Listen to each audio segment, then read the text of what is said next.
What if everything you thought you knew about, well, one of history's most pivotal figures, what if it was just a tiny piece of a cosmic puzzle, a puzzle spanning billions of years? It's a huge question to start with. It really is. Today, we're embarking on a deep dive into the life of Jesus of Nazareth, but through an entirely new lens, a really expansive cosmic one. Our journey today is guided by, well, a fascinating set of sources. We're drawing particularly from the detailed teachings of Dr. Roger Paul, which themselves come from a much broader cosmic understanding. Right, sources that paint a much bigger picture than we usually get. Exactly. So our mission today is pretty clear. We want to unpack these profound revelations about Jesus's true cosmic origins, his real identity, and his pivotal role as a universe sovereign. A sovereign, that's the key term here. Absolutely. So prepare to broaden your perspective way beyond just a purely Earth-based view. Okay, let's get into it. Let's unpack this. Okay, so to really set the stage for this whole cosmic narrative, we need to start with a foundational concept. Our planet, Earth. Well, in these cosmic registries, it's known as Urantia. Urantia, the cosmic name for Earth. Got it. Right, and Urantia is just one small part of a much larger local universe called Nebadon. But here's where it gets really, really interesting. Okay, I'm listening.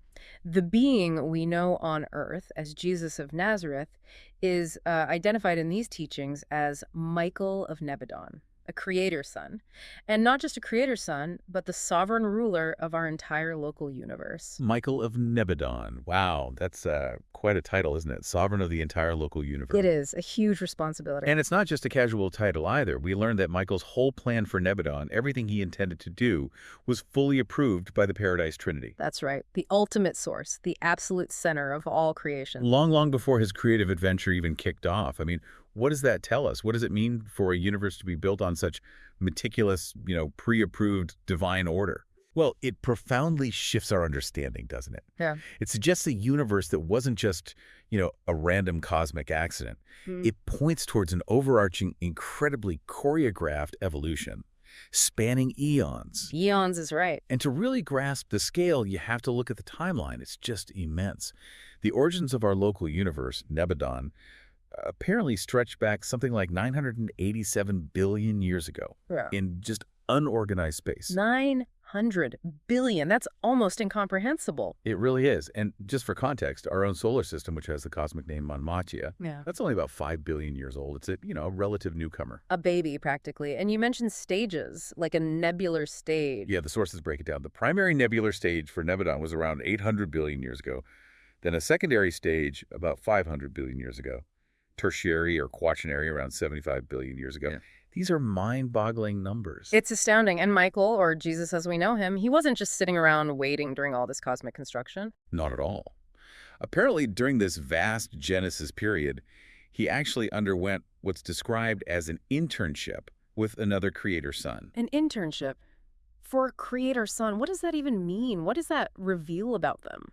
Well, I think it reveals that even being like a creator son, destined to be sovereign, earns their full authority through direct experience, not just, by divine right alone. Leadership forged through actually doing, through understanding. Exactly. It sets a precedent, really. It signifies this incredibly purposeful, patient cosmic evolution. Yeah. Far, far grander and more deliberate than we usually imagine. Okay, so universe creation isn't a one-person job then. Definitely not. It's described as a deeply collaborative effort.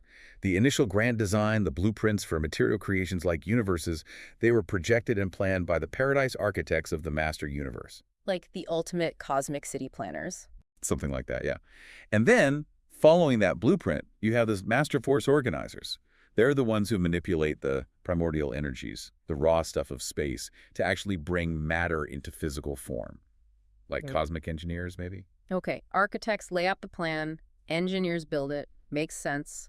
And then you mentioned a handoff. Right. As these huge energies start to coalesce and, become responsive to local gravity, these master force organizers kind of retire from that specific task. They pass the baton. Exactly. They hand off control to beings called power directors. It sounds like a remarkably precise process, doesn't it? Like a perfectly choreographed cosmic construction project. It really does. So how does that apply specifically to Nebadon, our local universe? Well, in Nebadon, these power directors operate under the direct guidance of the creative Mother Spirit. She works alongside Michael, assembling the vast power centers and the actual material foundations of the universe. The creative mother spirit working with Michael. Yes, and what's really fascinating is how clearly defined all these divine roles seem to be in the whole cosmic building process. Yeah. From the absolute grandest design all the way down to, manipulating the tiniest energy particles. It's truly incredible. So these Master Force organizers, they kick things off with huge energy flows, creating things like the Andronover Nebula. It sets the stage for orderly physical evolution, yes. And then, maybe 700 billion years ago, the power directors start forming Nebadon's core. The pre-core, yeah. And that eventually led to the contraction, the condensation of this massive nuclear mass, maybe around 200 billion years ago. And from that, the oldest habitable planets in our universe would eventually form. The timescales are just wow. They are. Now, Michael's specific role, he's identified as the 611,121st creator son of his particular order. 600,000. That number alone tells you something about the scale of the cosmos. It really does. He began organizing Nebadon specifically about 400 billion years ago. And he apparently chose a specific vast disintegrating nebula as the site for this huge creative project. And a really key part of this organizing process involves something called architectural spheres. What are those exactly? Good question. These aren't planets like Earth that evolves naturally over time. They're described as specially constructed worlds, purpose-built. Built for what? They serve as the administrative and spiritual headquarters for the local universe. And building just one of these worlds, it's a monumental task. It reportedly takes about 1 billion years per world. 1 billion years for one world. Okay, that really puts our earthly construction projects into perspective. Absolutely. And the construction of Salvington, that's the capital of Nebadon, and its surrounding cluster of worlds, that began almost immediately after Michael arrived on the scene. So right away, they started building the capital. Right. And at the same time, the headquarters for the 100 constellations and the 10,000 local systems within Nebadon were also initiated. Wow. So connecting this to the bigger picture, it shows Michael and the Mother Spirit had this incredibly comprehensive plan laid out from the very beginning. Every detail. It certainly seems that way. Long before the first star even ignited, the administrative structure was being built. The scale is it's almost beyond our ability to grasp. Just Salvington and its satellite worlds took over 1 billion years to complete. That's the report, yes. And these headquarters worlds, they aren't just, cosmic offices. They're also crucial educational hubs, designed for the spiritual progression of all sorts of beings from across the universe. Educational hubs. How does that work? Well, Salvington itself is surrounded by nearly 500 other architectural worlds, and each one is specifically designed for different orders of beings. You got worlds for midwayers, seraphim, archangels, Melchizedeks. Okay, specialized worlds. Exactly. And this whole arrangement seems to facilitate a kind of top-down learning approach. You ask how beings progress? Well, it starts with the Melchizedeks. The Melchizedeks. We hear that name a lot. Yes. They're described as a unique order of sons who serve as the primary teachers and spiritual advisors.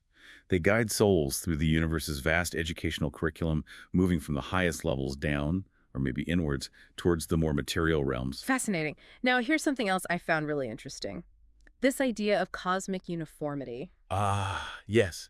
The energy charge. Right. The energy charge of a local universe like ours, Nebadon, is apparently only about 1/100,000th of the total force of its super-universe. That's the figure given, yes. 1 part in 100,000. And this precise allocation, it isn't random, is it?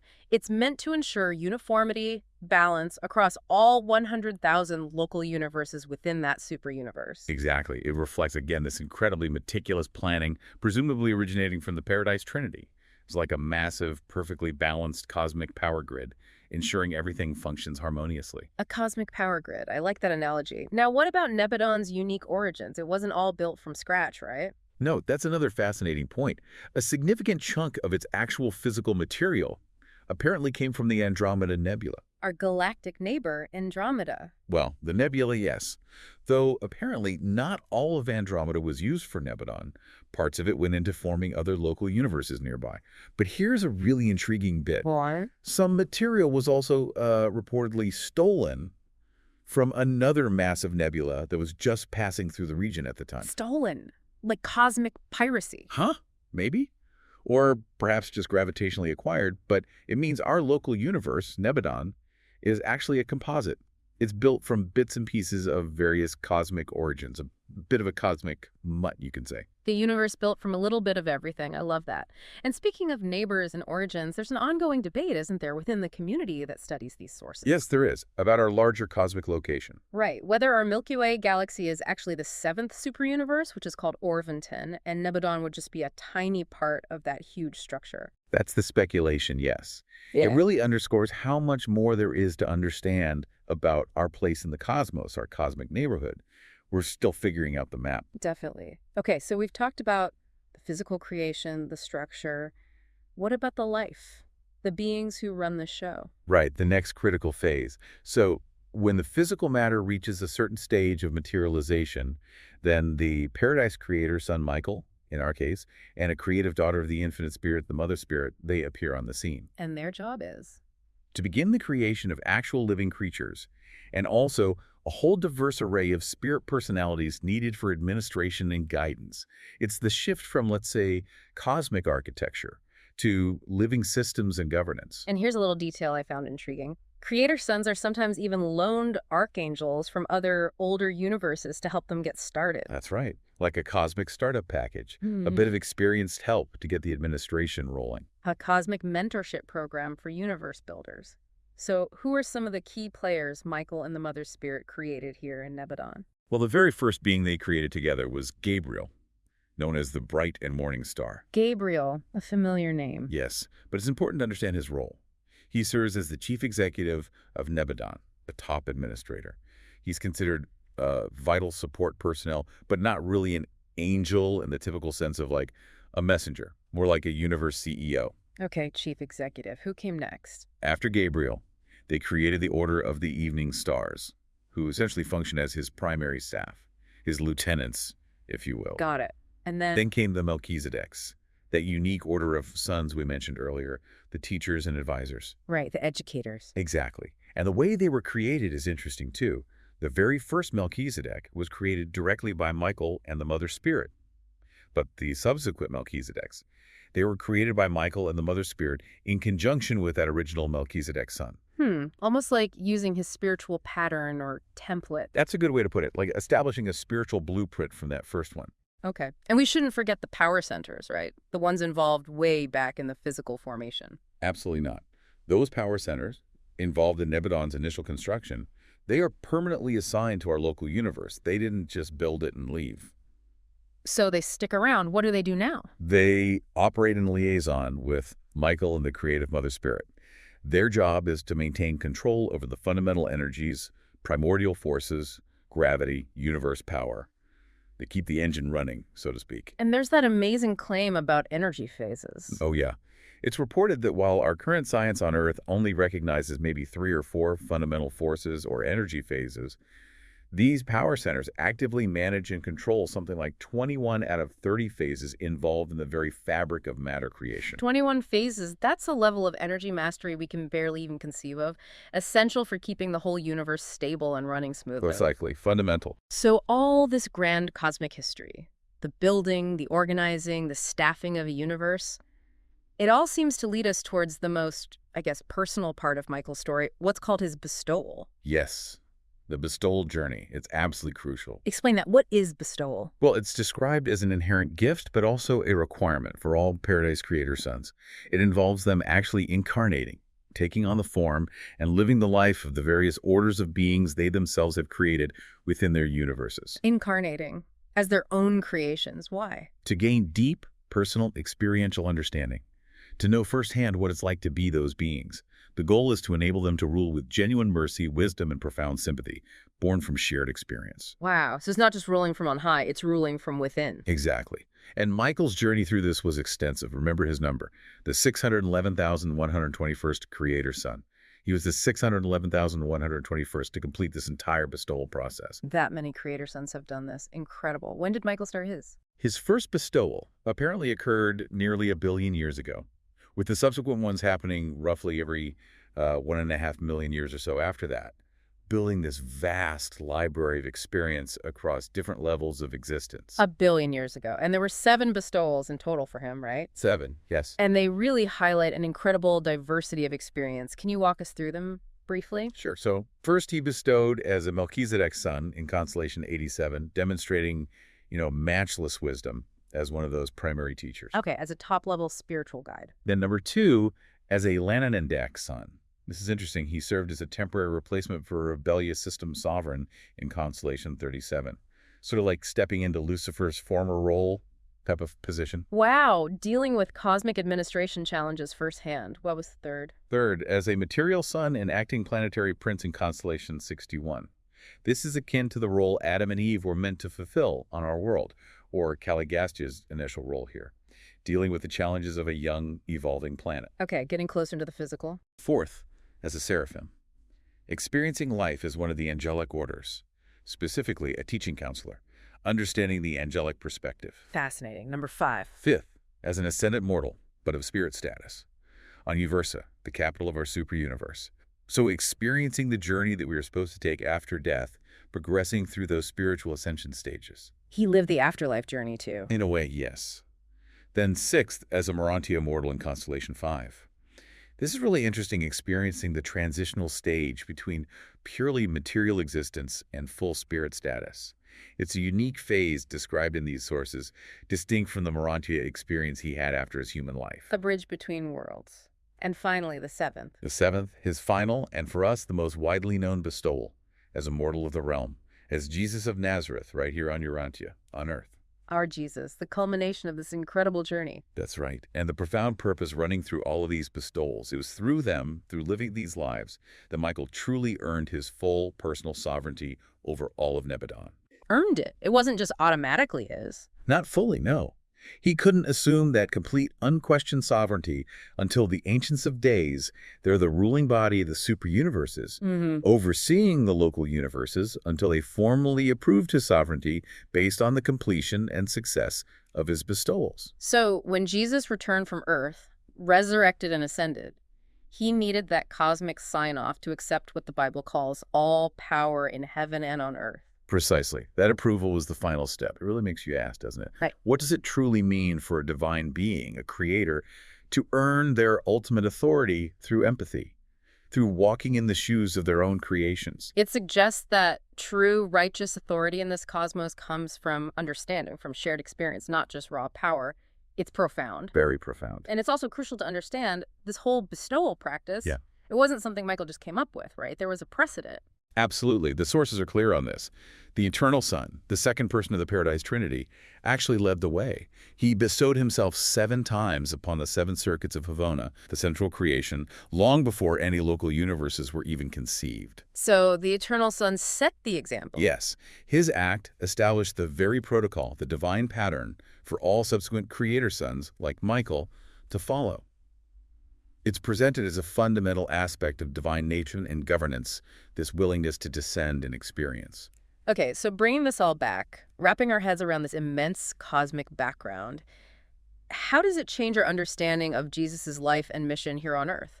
Well, I think one crucial takeaway, drawing from these sources, is that Jesus' mission on Earth, while incredibly significant, was primarily about revealing the true nature of God the Father, his love, his mercy, and demonstrating the potential of the brotherhood of man. Loving your neighbor. Revealing the Father and showing us how to live together. Yes. Now, the forgiveness of sin is, of course, hugely significant within that.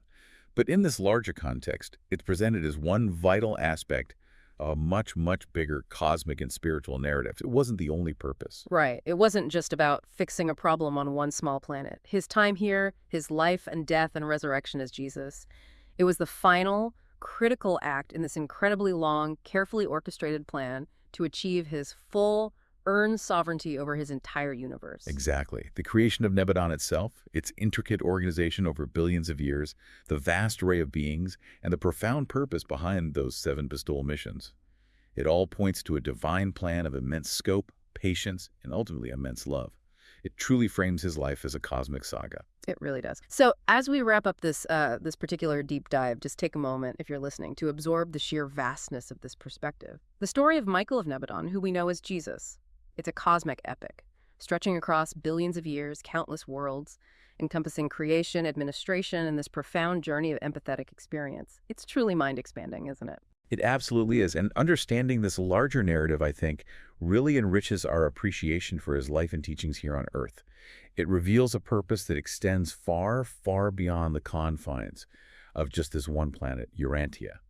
It kind of invites you, doesn't it, to see yourself perhaps as part of this grand, interconnected cosmic family led by beings, by creator sons who have literally walked all the paths of existence from the highest divine states down to the humblest mortal lives, like ours, all to truly know and love the beings they created. A universe built on empathy lived from the top down. You could say that. So maybe next time you think about Jesus, consider this perspective. Think about Michael of Nebadon. What new insights, what deeper appreciation might you gain when you view his life, not just as a pivotal historical event on Earth, but as the triumphant culmination of an epic universe-spanning journey of divine love, wisdom, and earned authority?